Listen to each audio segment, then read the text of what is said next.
શું છે આ બધું? વાંચવાની જગ્યાએ તું ફોન જોવે છે? એ હું જે કરતો હોઉં એ તારે મારામાં ડબકા નહીં પૂરવાના. ચૂપચાપ મારો ફોન આપ. નથી આપવો. કાલે તારી પરીક્ષા છે ને, ચૂપચાપ વાંચવામાં ધ્યાન આપ. અબે ખોટું મારાથી ના બોલવાનું બોલાઈ જાય એના કરતાં ચૂપચાપ મારો ફોન આપી દે. હવે લાઈને જાની માની ખોટી હોશિયારી માર્યા વગરની. અરે શું છે તમારે? કેમ ઝઘડો છો? કઈ નહીં, આ જોવો તમારો લાડકો વાંચવાની જગ્યાએ મોબાઈલ મચેડે છે. અને તું એકવાર નજર કર બાપા સામે. આખો દિવસ મજૂરી કરી તને ભણાવે છે, પણ તારે તો ભણવામાં ધ્યાન જ નથી દેવું. તો સાંભળી લે, હું સમયસર વાંચી પણ લઉં છું અને ભણવામાં પણ પૂરેપૂરું ધ્યાન આપું છું. પણ તું જે વારે ઘરે મને ટોર્ચર કરે છે ને એ મને જરાય નથી ગમતું. એટલે તારે તો મારા વચ્ચે બોલવાનું જ નહીં, સમજી વાંદરી? કેમ ના બોલું? હું તો બોલીશ. ચલ મૂકા ફોન ને. અરે દીકરી છોડ ને, તારું એની સાથે નથી બનતું તો શું લેવા એની જોડે મગજમારી કરે છે? જા, તારું જે કામ હોય એ પતાવતી આય.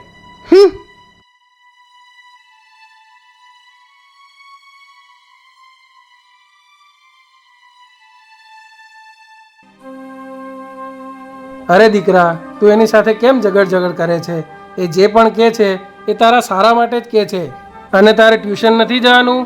હા પપ્પા, નીકળું થોડી વારમાં.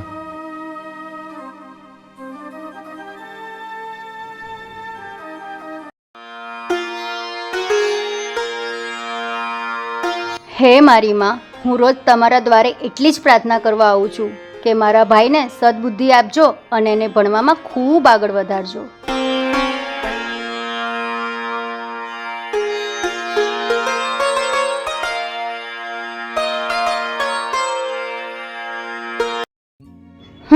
હાલ નથી જવું ઘરે, નકર પાછી પેલા જોડે માથાકૂટ થઈ જશે.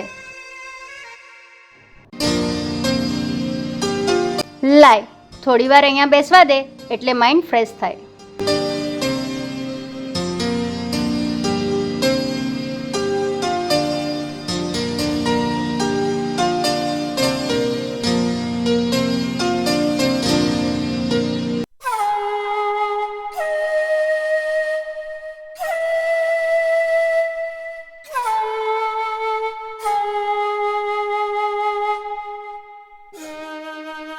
સાલું ઘરે હોવ તો ભાઈ જોડે માથાકૂટ થઈ જાય અને બહાર હોવ તો આવા લુખ્ખાઓનો ત્રાસ.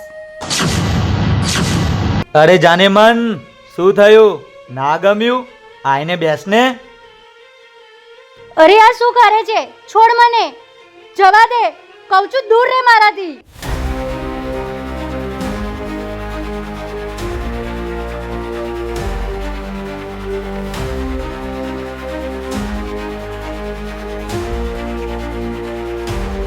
એ શું થયું? કેમ રડે છે? તારે એનાથી શું મતલબ? ચૂપચાપ જતો હોય ત્યાં જા. અમે એક નહીં અનેક વાર ઝઘડ્યા હશું, પણ ક્યારેય મેં એની આંખમાં આંસુ નથી જોયા. પણ આજે કેમ આવી રીતે રડે છે?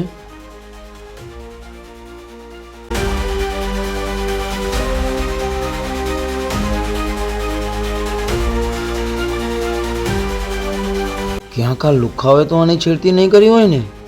નહીં, આમ ડાયરેક્ટ થોડી આવું વિચારી લેવાય.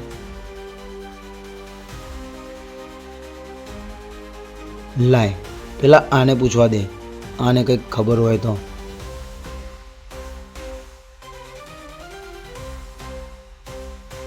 એ ભાઈ, પેલા જે બાકડે બેઠા એમને થોડી વાર પેલા કોઈ છોકરીનું નામ લીધું હોય એવું કંઈ તે જોયું ખરી? અરે અભિયાલ જે છોકરી રોતી ગઈ ને એનો હાથ પકડીને જોવો, પેલો ચશ્મા પહેરીને બેઠો ને એ એની સાથે મસ્તી કરતો હતો.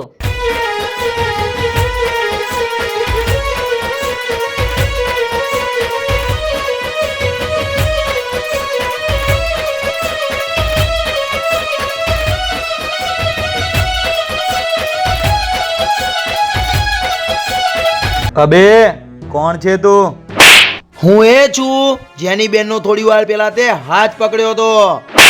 હું એ છું જેની બેન સાથે તે મસ્તી કરી હતી. મારી બેનનો હાથ પકડવાનો અને એની સાથે મસ્તી કરવાનો હક ફક્ત મારો અને જે એનો વર્થ હશે એનો જ છે. એના સિવાય જો કોઈ મારી બેન સામે ખોટી નજરે જોયું પણ છે ને તો હું એના છોતરા કાઢી નાખીશ.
જો હવે પછી મારી બેન ભૂલથી પણ તારી સામે આવી જાય ને તો તારો રસ્તો બદલી નાખજે, નહીં તો હું આ તારા ચહેરાનો નકશો બદલી નાખીશ.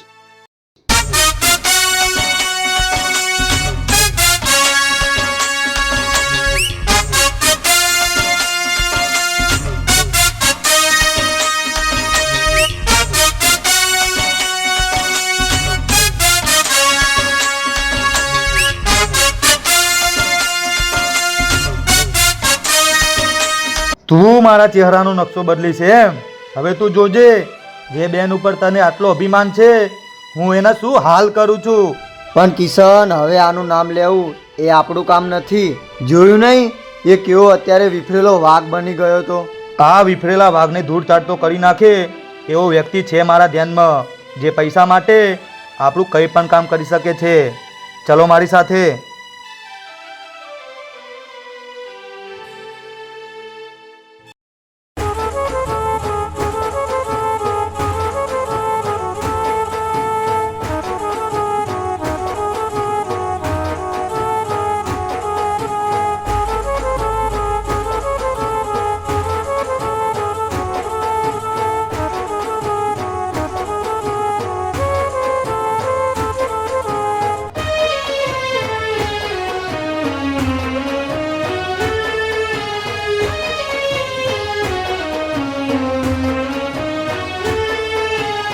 હાલો ભરતસિંહ, પેલા બિલ્ડરના રસ્તામાંથી હટાવવાની જે સોપારી મળી હતી એનું કામ તમામ કરી નાખ્યું. નામ છે મારું ભરત. જે કોઈ પણ મને સોપારી આપે એનું કામ થઈ જાય તરત. તો મારું પણ એક કામ કરી આપજો ભરતભાઈ. હાલો ભરતભાઈ, એડવાન્સ પેમેન્ટ, અને હું તમને જે કામ કહું જો એ કરી આપશો તો આનાથી પણ ડબલ રૂપિયા આપીશ તમને. કામ બોલ, શું કરવાનું છે? આજે મેં એક છોકરીનો હાથ પકડીને એની મસ્કરી કરી તો એના ભાઈએ મને કૂતરાની જેમ માર્યો. તો બસ મારે એની બેનના એવા હાલ કરવા છે, એવા હાલ કરવા છે કે એની બધી જ હોશિયારી નીકળી જાય. એ છોકરીનું ઘર જોયું છે તે? હા, જોયું છે. રાજ, આવતીકાલે આને લઈને જાજે એના ઘરે અને એને ઉઠાઈને લેતો આવજે અહીંયા. અને અહીંયા આવ્યા પછી તારે એની સાથે જે કરવું હોય એ કરજે. ઓકે? ઓકે ભરતભાઈ, તો ચલો મળીએ કાલે.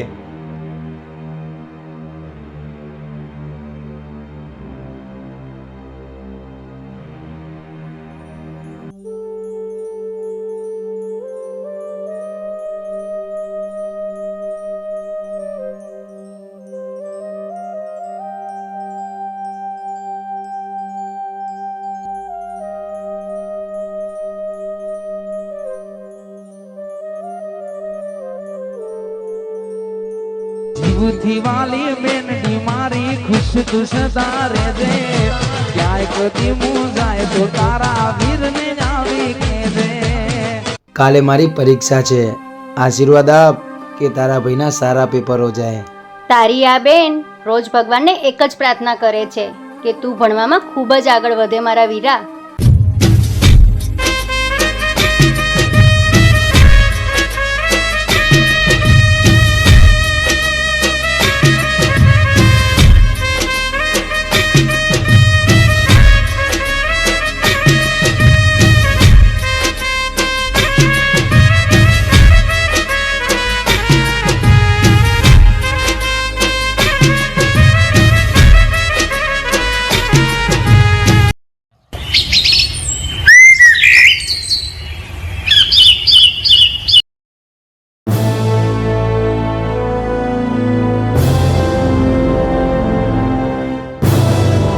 પપ્પા, આજનું તમારા દીકરાનું પેપર સુપર ડુપર હિટ ગયું. પૂનમ ક્યાં છે? પૂનમ, પૂનમ. અરે પપ્પા, શું થયું? કેમ આટલા ઉદાસ છો? દીકરા, થોડી વાર પહેલા થયું એવું.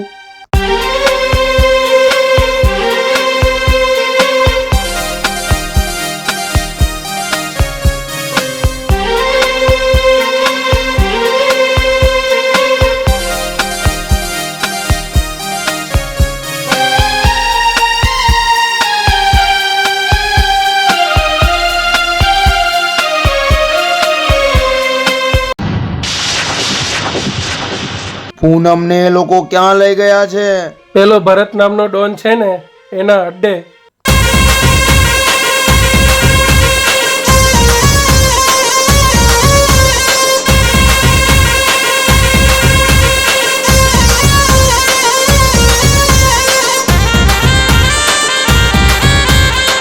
મને આશીર્વાદ આપો બાપુ કે આજે હું એકો એકને કાપી નાખું. તારું ધ્યાન રાખજે દીકરા. મારો વિખરેલો વાઘ આવ્યો.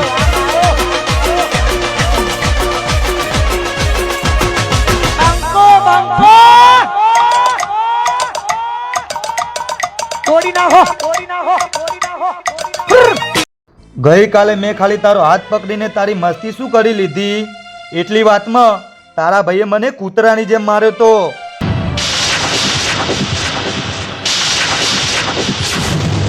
હવે જો હું ખુલ્લે આમ કેવા તારી આબરૂના ધજાગરા ઉડાડું છું. નહીં, મારી સાથે આવું ના કર. મહેરબાની કરીને જવા દે મને.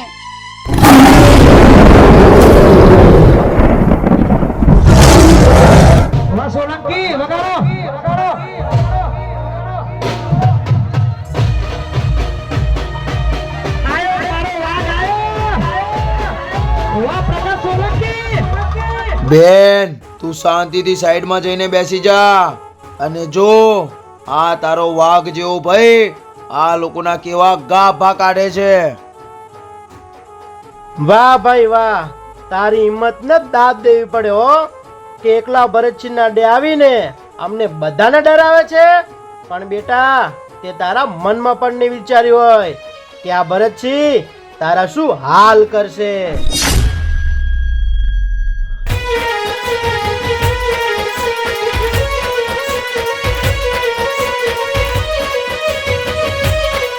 સાયલેન્ટ થઈ જા, કેમ કે ઓલરેડી હું વાયલેન્ટ થઈ ગયો છું.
છોડી દે હવે એને.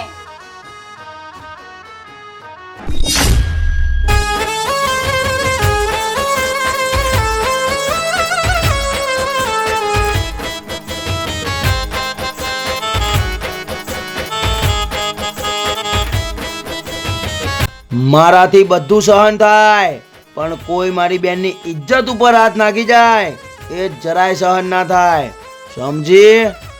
સાચું કહું, અત્યાર સુધી મને એવું જ થતું હતું કે તું મારી જરાય ઇજ્જત નથી કરતો, પણ તે આજે સાબિત કરી બતાવ્યું કે તારાથી વધારે મારી ઇજ્જત કોઈ કરી જ ના શકે. હા, હવે વધારે મસ્કા ના મારીશ હો. ચાલ હવે જાની માની ઘરે, વાંદરી. જો થઈ ગયો અને પાછો ચાલુ. જા, નથી આવું મારે ઘરે. નથી આવું એમ? તો જા તેલ લેવા. હોડ.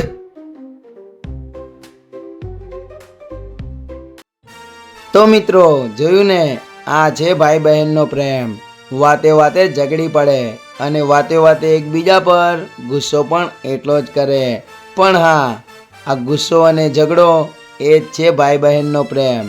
એટલે આજે હું દુનિયાના તમામ ભાઈઓને એ જ કહેવા માંગુ છું કે જો તમારી બહેન તમારા પર ગુસ્સો અને અમુક વાતે તમને ટોક કરતી હોય ને, તો સમજી લેજો એ તમને પ્રેમ પણ એટલો જ કરતી હશે. એટલે ક્યારેય ગુસ્સામાં આવીને બેનને અપશબ્દ ના બોલી દેતા, કેમ કે ભાઈ બહેનના લેખ આખી જિંદગીના નથી હોતા. એ ક્યારે પરણીને સાસરે જતી રહેશે એ તમને ખબર પણ નહીં પડે. એટલે બને એટલો બેનને પ્રેમ આપો અને એની ઇજ્જત કરો. જય માતાજી.